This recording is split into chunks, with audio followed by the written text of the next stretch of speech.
you save it in your documents. Chris, you can go.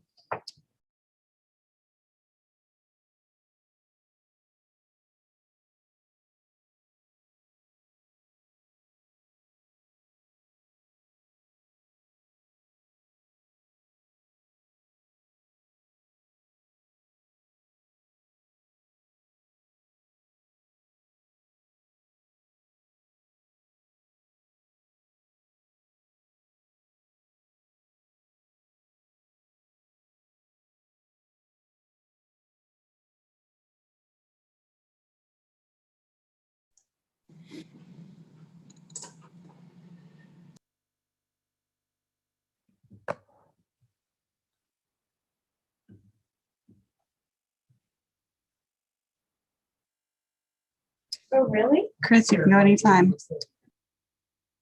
Oh, sorry, Rachel, I didn't hear you. We're live? We are live, Chair. Okay, thank you very much. Sorry for the delay. Okay. Welcome to the Del Norte County Board of Supervisors meeting this day, February 9th, 2021. This is our regular session board meeting starting at 10 o'clock. Sorry for our tardiness. We had a lot to discuss in closed session today. At this time, I'd like to have a brief moment of reflection.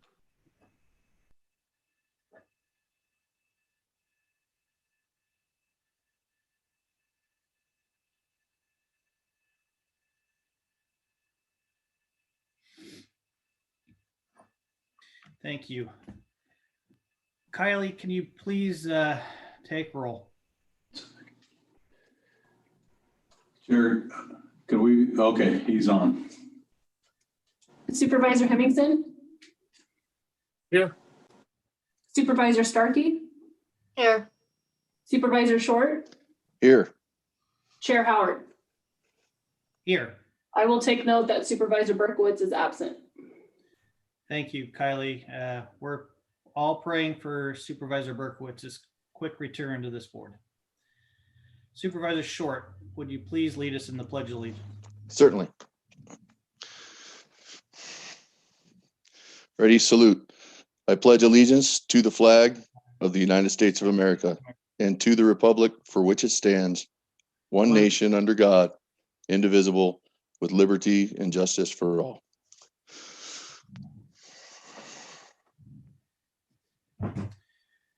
Jay, do we have introductions of new employees at this time? Not at this time. Thank you very much. Joel, is there anything to report out of closed session? There is nothing to report today. Okay, appreciate it. Then at this time, I'd like to request any deletions, corrections, or additions from the board members to the agenda. Okay, seeing none, we're going to go ahead and go to board reports at this time. Since we don't have any special guests that I'm aware of, like a congressman or a senator, to present to us today. So I'd like to get started with Supervisor Starkey. Supervisor? Hi, thank you. I timed this, it's gonna be less than 3 minutes for Jerry. I toured the roads in District 2 with the superintendent of the road department, just trying to learn some ways of getting the unincorporated roads repaired and exactly what that would entail. I had a telephone call with John Driscoll from Congressman Huffman's office. I met with Karen Lange and Paul Yoder, the state legislative advocates for Del Norte County. I attended the local behavioral health board meeting. I attended a meeting to begin a revision of the current sign ordinance. We received a phone call with a constituent about political signs still being up, which prompted a discussion about our sign ordinance and perhaps some need to revitalize that. I received numerous calls from constituents about criminal activity that has occurred in District 2 and their concerns about individuals being released from jail almost immediately after being booked in. So this led to discussions with probation officers and the chief probation officer about ways to reach our frequent flyers, so to speak, to reduce recidivism and to target treatment and services while they're still in custody. So that's going to be a much bigger discussion that'll occur sometime in the future. I received calls from residents in District 2 about blight situations. I became best friends with Dominic Mello, who was able to help me learn some backstory about how to go about getting these things cleaned up. I attended the Redwood Coast Transit meeting.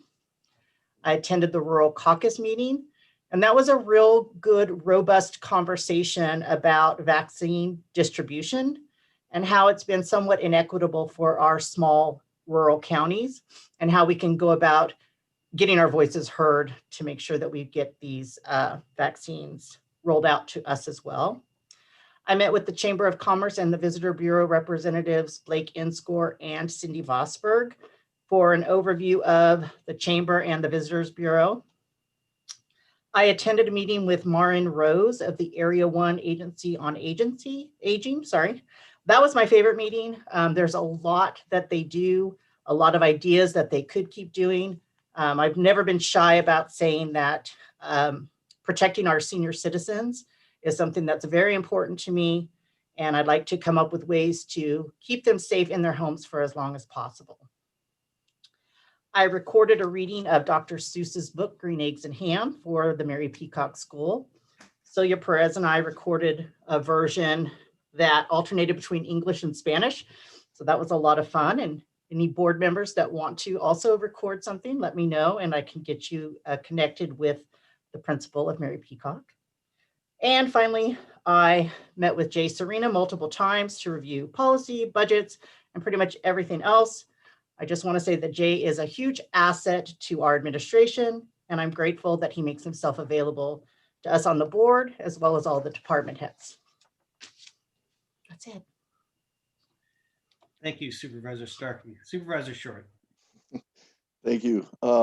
I participated in the ribbon cutting for Front Street.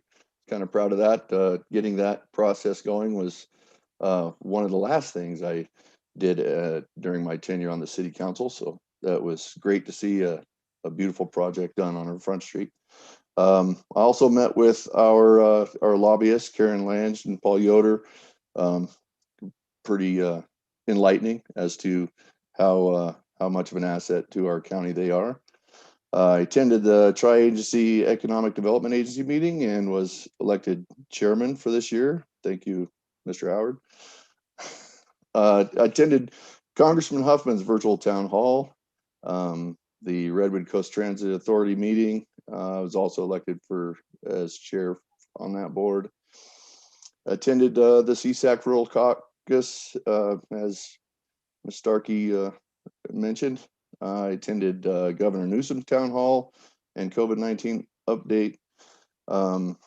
Attended the Community Vaccine Advisory Committee meeting and attended Congressman Huffman's COVID-19's question and answer forum via Facebook. And that is all. Thank you. Thank you, Supervisor Short. Supervisor Hemmingson. Yes, thank you, Chairman Howard. Yeah, after our meeting on our last a week ago Tuesday, I attended a receivership webinar that I was invited to.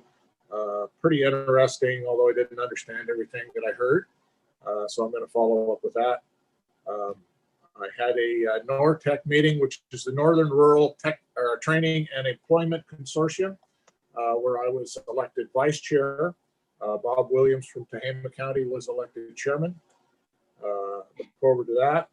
Had a Golden State Natural Resources meeting that I attended. Had a meeting with staff on some Pacific Shore issues. Had an airport authority meeting.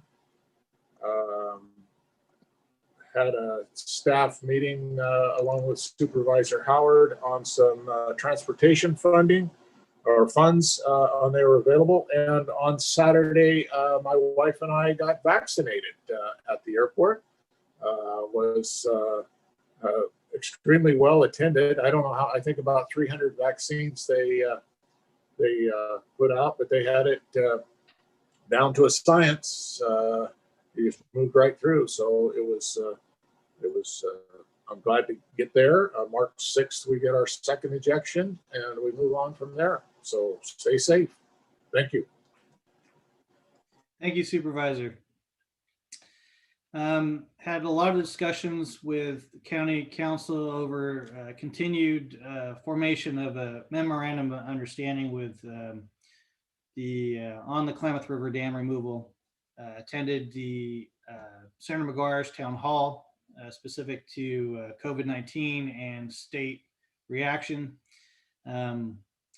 I was happy to see that the senator was equally as frustrated with the state's response to rural. And I'm confident that with our senator and our assemblyman's continued push, we hopefully could alleviate some of these concerns that are being expressed not only by all our supervisors, but also our county staff, into getting some resolution and some movement here in Del Norte County from some of these problems that we're experiencing as rural that aren't as significant as they are in the rest of the state. Had a lot of discussion with Catherine Freeman, who's staff of the California State Association of Counties, specific to the Board of Forestry regulations as they continue to roll out. But in addition, fire insurance with Commissioner Lara, in preparation for a discussion I have with him later this month. As many of you know, because of our hard hit areas, even though fire has not impacted us yet, large insurance companies in the state are moving not to reinsure areas like Gasky, Hyuchi, Smith River that are in these urban interface areas with fire insurance. So I know the state in particular is going to release and has potentially released an announcement yesterday concerning this. And I'm trying to keep my ear to this because it will impact everybody in Del Norte County that lives in these wildland urban interfaces. As mentioned, attended a tri-agency meeting with Supervisor Short, and then also brought our county staff of the Community Development Department together with the UC Cooperative Extension on the Board of Forestry regulations, as UC does offer us a great deal of knowledge because they've been in attendance of these regulation formations with the Board of Forestry since day one. So they could be an excellent tool to not only help educate our staff, but also provide resources that are going to be important for us as we look at some of the very restrictive mandates that are being discussed in Board of Forestry policy. Also attended agenda review, and in addition attended, as mentioned by both Supervisor Starkey and Supervisor Short, the Rural Caucus of the state, California State Association of Counties. The day before that, both Jay Serena, CIO, and myself got one-on-one time with staff of CSAC, both Farah McTing and also Darby Kern, about Del Norte's specific problems and trying to reopen quicker. Obviously, as we're all aware, the issues that have plagued the rest of the state have not plagued us. And in turn, we're trying to move forward at a quicker pace to get into some of these tiers like yellow and orange to get our businesses reopened. And unfortunately, the work that we had done last year with the equity metric that is provided now in the blueprint only provided us a way to not slide backwards into a red or purple tier, but it provided no way for us to move forward at a faster rate. And as you're well aware, this county, both staff time and our community, has done an excellent job of keeping us protected. We need to have a mechanism that allows us to go forward. CSAC listened to these concerns and are taking them directly to the state, along with this express interest that both Supervisor Starkey and Supervisor Short had during the Rural Caucus meeting. As Supervisor Hemmingson mentioned, attended the meeting of the Border Coast Regional Airport Authority. I will take the time to mention that on our agenda, we are potentially considering a new hub for Del Norte County, which in this case was being proposed as Sacramento. I know there was a lot of discussion and interchange among the board members, including questions. This, I hope, will be deliberated much further by the Border Coast Airport Authority, because obviously we've been here before, and I think it needs to be well fleshed out before a dramatic decision like that's made.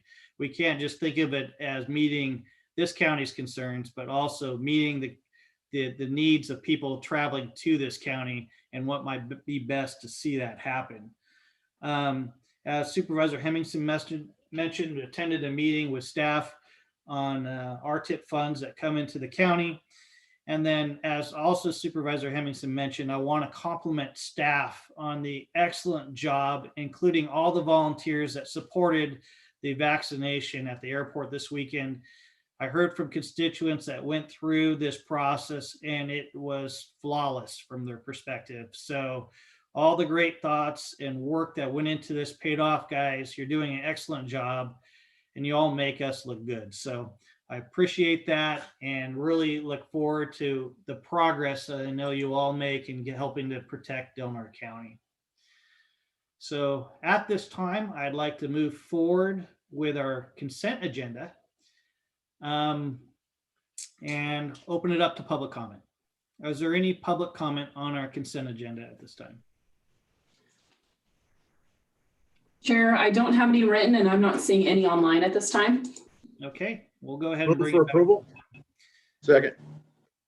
We have a motion by Supervisor Hemmingson and we have a second by Supervisor Short. Kylie, can you please poll the vote? Supervisor Starkey, Yes. Supervisor Short, Yes. Supervisor Hemmingson, Yes. Chair Howard. Yes. All right, let's go ahead and move on to our general government items. Item number 10, approve and authorize the chair to sign and send a letter of support for the Tolowadini Nation's Connect Communities Plan that creates a safe and walkable environment in the heart of the tribe's community. CEO Serena, I believe you received this request. Is there any additional explanation you'd like to add to this? Not a lot. This came in as a request. The Smith River or Tolowadini Nation has requested these letters in the past, and we've collaborated on the support. This can have some very positive effect on not just the reservation area, but on county property and roads also. So it's typically been a successful partnership. Great. Any further questions for Jay at this time? Okay, public comment then, please, on item number 10. Chair, I'm not seeing any public comment at this time. Thank you, Kylie. Then we'll go ahead and bring it back to the board for a motion. Move to approve. Okay, we have a motion on the table. I'll second that. Thank you. A motion and a second. Then Kylie, can you please poll the vote? Supervisor Hemmingson, Yes. Supervisor Starkey, Yes. Supervisor Short, Yes. Chair Howard. Yes. All right, we'll move on to item number 11, which is approve and authorize the chair to sign a letter of support for in-home supportive services collective bargaining as requested by the Director of Health and Human Services. Heather, you with us? Hi, yes, good morning, I'm here. Good morning. This is pretty self-explanatory from the board report. You may have gotten information from CSAC on it directly. They are co-sponsoring this bargaining budget proposal along with several advocacy agencies and the 2 IHSS provider unions. The goal is to maintain existing IHSS collective bargaining funding mechanisms, and we need your support to send that along. Thank you, Director. Okay, any questions for Heather at this time? Okay, let's go ahead and open it up for public comment.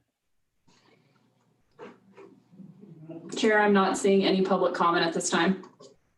Move for approval. And a second. We have a motion and a second on the table. Kylie, can you please poll the vote? Supervisor Starkey, Yes. Supervisor Short, Yes. Supervisor Hemmingson, Yes. Chair Howard. Yes. All right, let's go ahead and move to item number 12 on our agenda, which is approve and authorize the chair to sign and send a letter of support for wildfire and forest resilience expenditure plan for the future wildfire prevention in California's rural communities as requested by Chair Howard. I think you guys know we've over many years now, we've faced threat of forest fire here in the state of California. There's a lot of reasons for that. And moving beyond where we're at today and pointing a finger, what the state is attempting to do is get more on a preventative track. So allowing us to get some money into the system, which would allow us to get into the forest and begin to manage those lands effectively. And this is a letter to the state that essentially would support efforts to fund a lot of that work to occur. And that's pretty much it at this point in time. Obviously, we are one of those areas in rural that is significantly impacted by the threat of fire for many reasons, and having some additional resources from the state to help us do this type of management would be critical. So if there's no questions at this time from the board, I'd like to open it up for public comment. Chair, I am not seeing any public comment at this time. Okay. Mr. We'll go Chair, ahead. I would move to approve and authorize you to sign and send a letter of support. Appreciate that. Thank you very much. I can second that. We have a motion and a second on the table. Kylie, can you please pull the vote? Supervisor Short, Yes. Supervisor Starkey, Yes. Supervisor Hemmingson, Yes. Chair Howard. Yes. Okay, at this time, it's apparent that the Del Norte County Board of Supervisors were extremely efficient in the agenda items today. And of course, we have timed items that don't occur until 10:25. So it's apparent we have 3 minutes to expend on either chit chat, bathroom breaks, or whatever the board so wishes. So I do want to take the time, just in case, to revisit our legislative and budget issues item and check in with Jay Serena to see if there's anything that we should be aware of coming forward with legislation in the state or on the federal side. Nothing today for the board to act upon. Obviously, we get notifications continually, and we'll bring those forward. I will note that the annual mid-year budget memo has gone out to the different departments. We're looking for any issues that may be happening in regards to over expenditures or revenue and reduced revenue in the budgets. And we do know some of those are coming forward. Nothing terribly significant right now that we can see, but each department is asked to weigh in and ultimately demonstrate what they feel their projections will be for the rest of the year. And you'll see a report at the February meeting. At this point, it looks like it'll be a pretty straightforward report. But once those departments submit the information to the auditor controller, then we'll meet real quick, and then I will form the report for the board. Okay. Well, thank you very much, Jay. You were almost perfect in helping to stretch that out to 10:25. You know, I know it's difficult to do sometimes, but you were pretty well timed. And we'll go ahead and pause briefly for this 30-second intermission and then resume at 10:25. Everybody smile. Every board member needs to smile. There we go. All right. Okay, it is now 10:25, and this is a time for public comment. Members of the public may address the board on matters which are within the jurisdiction of the board. If you are addressing the board regarding a matter listed on the agenda, you may be asked to hold your comments until the board takes up that matter. Please limit your comments to 3 minutes or less.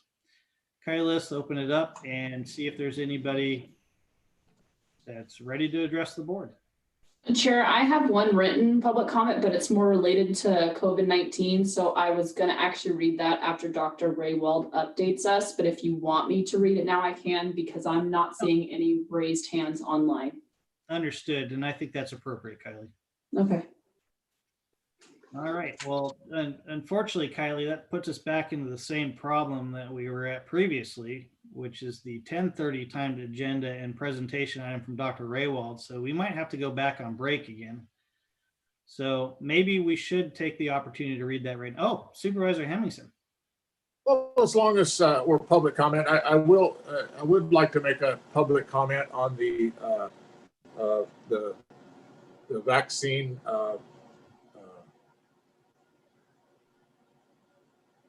event, I guess, that happened last Saturday that I got to participate in, just because I'm old, along with my wife.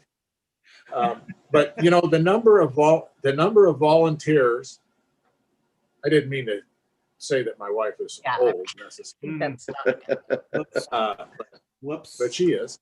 But the number of volunteers that were out there that were helping to move this whole process forward was absolutely amazing. You know, all the help, they were, you know, very cordial. You know, it wasn't, you know, they weren't rushing anybody. They were moving, things just moved along. They just continually moved. It, you know, it wasn't at a rocket's pace, but it was, it moved along very, very nicely. And all those people who set that up and put that on really was a good thing for this county and for the people of the county to participate in if you got signed up. And I would urge everyone to call the health department, get on the list, sign up if you're eligible, and hopefully we can continue this on a weekly basis. I'm hoping that we continue to have enough vaccine as these get rolled out. I don't know how soon Johnson & Johnson, probably after the first of the month, that is going to roll out. We received the Moderna vaccine, which I will have some questions for Dr. Raywald about the Pfizer vaccine, because we've got these cold storage units. Are we, you know, wondering if we actually are getting any of that vaccine, since we have the storage capabilities. Anyway, I think my 3 minutes are probably about up, but that was all I had to say. I just want to, since we still have 2 more minutes, I'll yield my time, but I do want to just piggyback on what Supervisor Hemmingson said, is that these are all volunteers and they're out there. I went when they did it a week or so ago in the pouring rain. They were all out there helping our community, you know, getting us. I didn't get the vaccine yet because I'm still very young, but these people did go through and they're just standing out there in the rain, making sure that they're taking care of our citizens. So a huge shout out to the volunteers, for the people who organize the volunteers, and for that whole program. It's very much appreciated, as Supervisor Hemmingson said. Yeah, we don't often get to do this, and I'll take one liberty as chair before we close this brief board public comment out. And read a note that I shared with Dr. Raywald from a constituent. And it says basically, yesterday I received my first vaccination from Del Norte County Health. What an efficient operation. When I was told it was going to be at the airport, I couldn't figure out why until I got it there. Tons of volunteers guided me through a process until I pulled into a huge drive-through hangar. I rolled down my window, received my shot, then off to the parking lot for 15 minutes. They brought me my card. It took less than 25 minutes from the time I pulled into the airport until I was on my way. I never left my car. Kudos to whoever planned this, the Del Norte Health Department, the fire department, and all the volunteers. Del Norte at its finest. You know, I read that because our volunteers oftentimes don't get enough appreciation. Our staff oftentimes doesn't get enough appreciation. This is a correct statement. Del Norte at its finest. We are a small town, and everybody should be proud of these efforts, as both Supervisor Starkey and Supervisor Hemmingson expressed. And so with that, we are at our 10:30 timed agenda item, and we'll continue this discussion on COVID-19. We have Dr. Raywald in the audience. Dr. Raywald, welcome. Good morning. Since you had such high praise for our volunteers, I'm going to add to that because we can't thank them enough. And we couldn't have possibly done what we set up out there at the airport without all their support and their help. I mean, they've been just rock stars, all our volunteers, and they all know who they are. I don't want to go through the list name by name, but we thank them because we are hopeful we can continue to get our support from them. Makes a big difference. Our update for today, I think things in general are moving in a good direction. Operationally, we're in a very good spot. We have seen some gradual decline in our case numbers. We had a little bit of a bump towards the end of the week last week. We don't know what that portends, and I guess I should be cautious and cautiously optimistic because we had Super Bowl Sunday, and a lot of people obviously will get together on Super Bowl Sunday no matter what we may tell them to do otherwise. Hopefully it won't have a big impact. Most people gather with local friends and family. It's not something that people travel halfway across the country for. So we will see. But I think we're in a good spot, and things are moving in a good direction. I don't have a lot of concerns at the moment. I guess the biggest concern is the impact of the variant strains of the virus that we keep hearing about, and when and if they reach us, eventually they will. How much of an impact that'll have on our local operational picture remains to be seen. But we have, we've had over 900 confirmed cases now.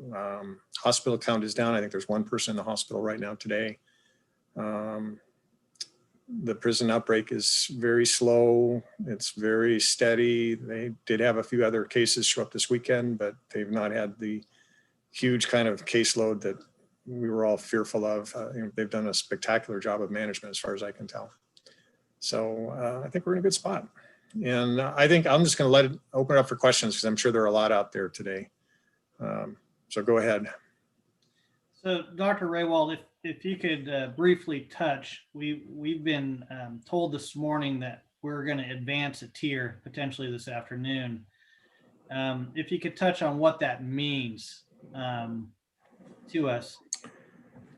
Well, the list of impacted businesses is pretty long. I think the ones that come to mind the most are our restaurants, though, because they were forced to go to outside operations only, which we all know is not really feasible in Del Norte County in January and February.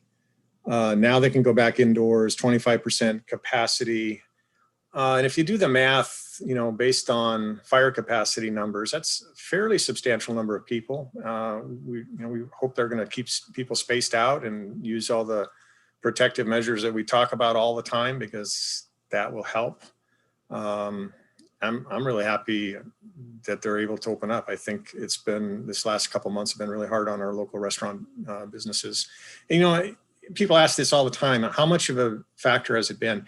We have had a handful of events that have been traced to restaurant or, food service environments, but it's not on the top of our list. It's not on the top of anyone's list around the state. I hear reports from other counties where, it's maybe fourth on their list of potential problem areas. And, we've learned over the last few months quite clearly that the main driver has been, at least the recent experience has been, just personal contacts, people getting together, family and friends, not thinking about their symptoms they might be having.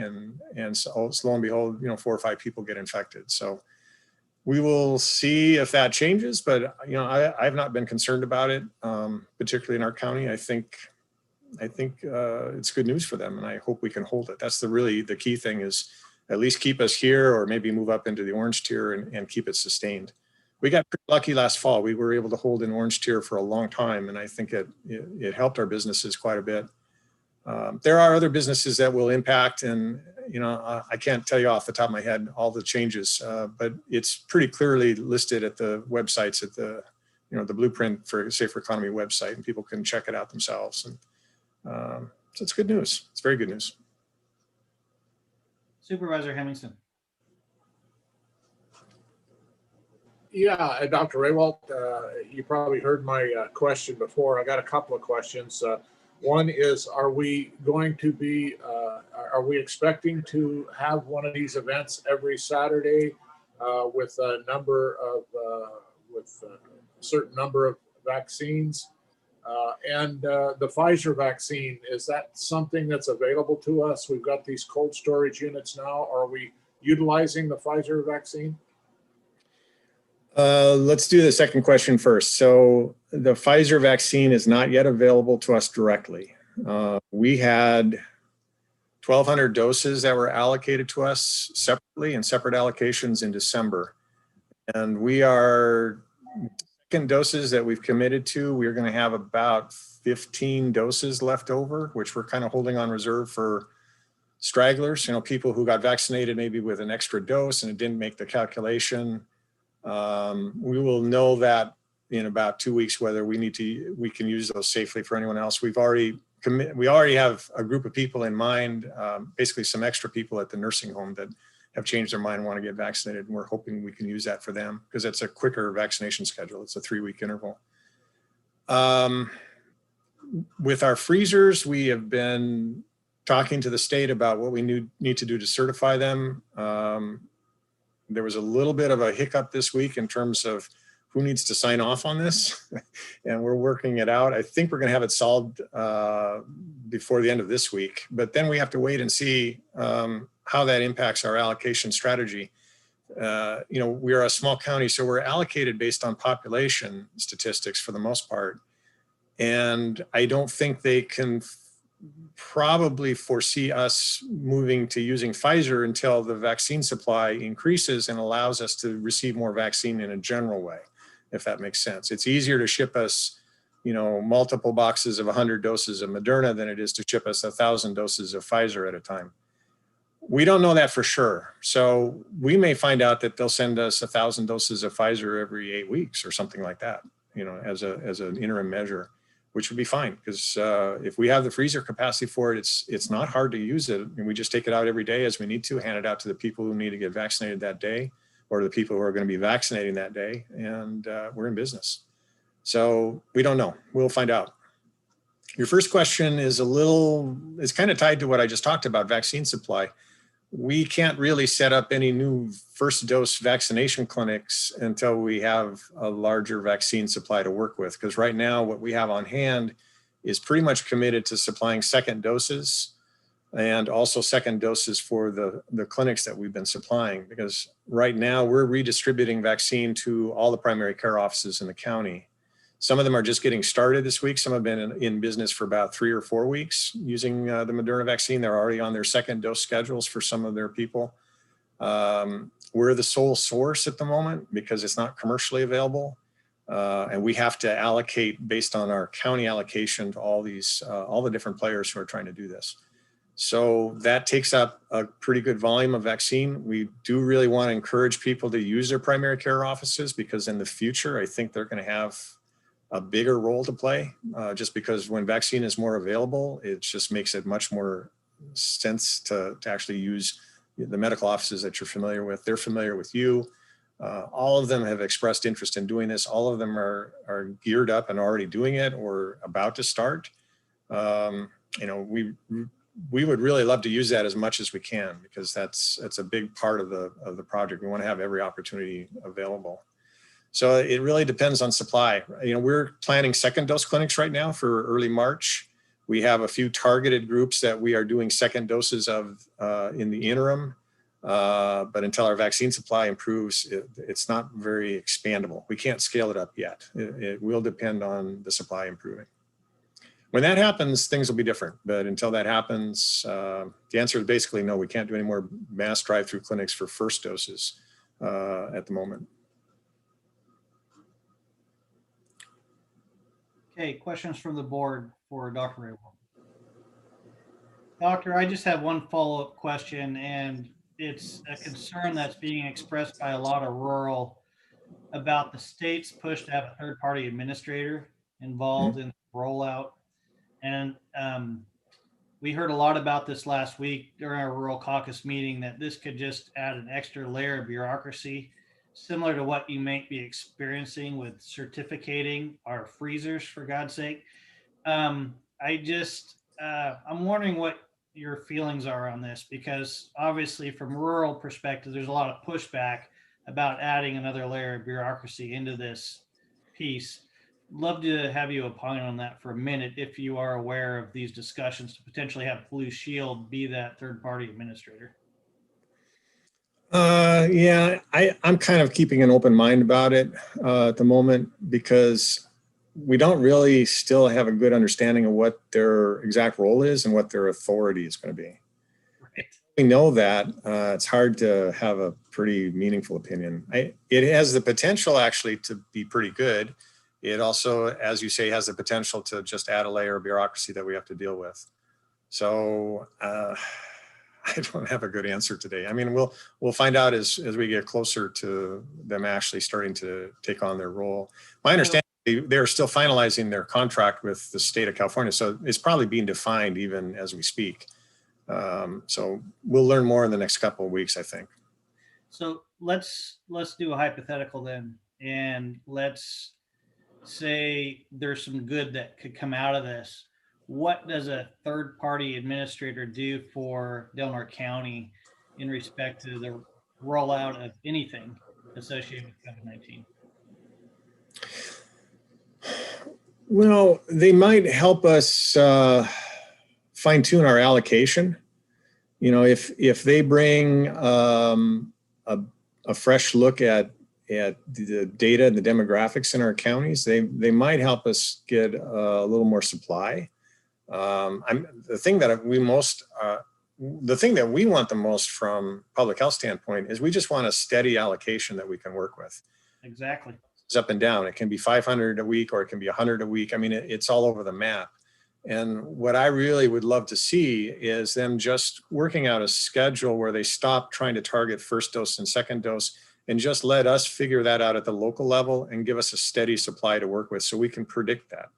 Yep. If we can predict what we're going to get, we can do all the local planning that's going to make it work. If we can't predict what we're going to get, there's going to be starts and stops. And right now we're in a stop mode. You know, we just had 300 doses at the airport this last weekend. We're kind of tapped out in terms of what we can safely release until we know what our supply is. Yep. And I guess that's the fear that is being expressed by at least the rural caucus at CSAC. And I appreciate you taking the time to discuss that with the board and the community. Yeah, and if you want to take that back to CSAC as an opinion, I'd be more than happy to back it up in writing if you'd like, because I think all of us in public health, we would just crave a steady supply that we could count on. We are advocating for that every week, as you're aware. So your voice is heard at the state level, and so is the board, for sure. Hey, any public comment for Dr. Raywald, Kylie? Chair, I have a written one, and it's from Vedette Roberts. And it says, I would like to know how many vaccines are being provided to Del Norte via Health Department and Sutter. Also, why are health issues not being recorded with sign up for COVID vaccine with the Health Department? Also, why are only doctors affiliated with Sutter Coast able to prescribe their patients to receive the vaccine?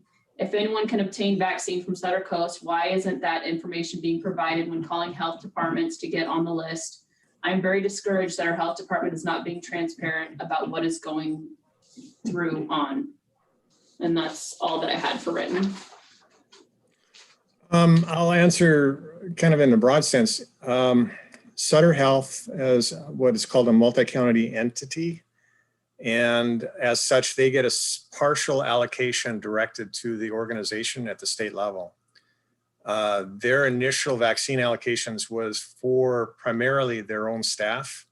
They had some leftover because their allocation was later than the county's allocation. So we actually had vaccine before they did.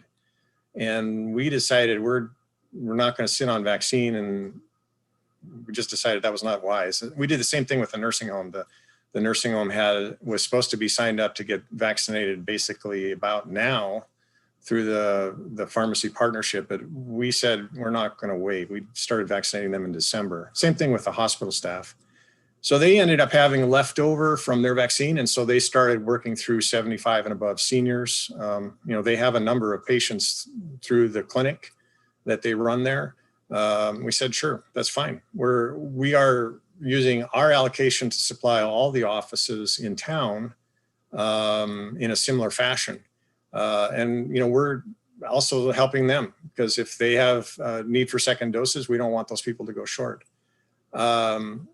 They are trying to get more vaccines sent to Sutter, and Sutter's plan locally, I think, is going to be to continue vaccinating patients and also to offer public vaccination for people who are not signed up as a patient in Sutter, one of the Sutter clinics, which I think will be huge. And that's definitely part of their role. I don't know the exact numbers. I think we've probably provided them about 100 doses total. I could be off on that. I know they received first and second doses total about 600, which was to cover their staff. And then, like I said, they opened it up to some of their seniors enrolled through their clinics, which is all part of our overall strategy. I didn't have any problem with it at all. It's kind of another avenue of vaccine supply that we would like to develop. We'd like to see more vaccines sent here. But I also know the allocation to the multi-county entities is just as limited as the allocation to the counties, so they have to stretch it pretty thin. They're a pretty big organization. They span a lot of counties. I think as supply gets better, the opportunities will get better. But I foresee the day when they're going to be working with us to do some type of clinic like we're doing at the airport, perhaps on site at the hospital. So again, it depends on our supply getting better. Thank you, Dr. Raywald. Kylie, any further public comment? Chair, I do not have any more public comment at this time. Very good then. If there's no further questions from the board, we'll go ahead and adjourn as the Delaware County Board of Supervisors. I do know that we're going to re-enter closed session, and we will most likely, I'm not entirely sure if we'll have anything to report out from closed session, but would potentially report out at our next meeting, which is currently scheduled for February 23rd, 2021. So at this time, we'll go ahead and adjourn. Chair? Sorry, Jay. Just to clarify, if everybody could, there, you'll get another email for a closed session. If you could come on at 11:05, that'll give time to deal with whatever you need to, and then come back on. And there will be no report out today. There's not going to be a discussion that requires it. Okay, very good. Thank you for that clarification. Thank you for joining us today. We'll see you all on February 23rd, 2021. Take care.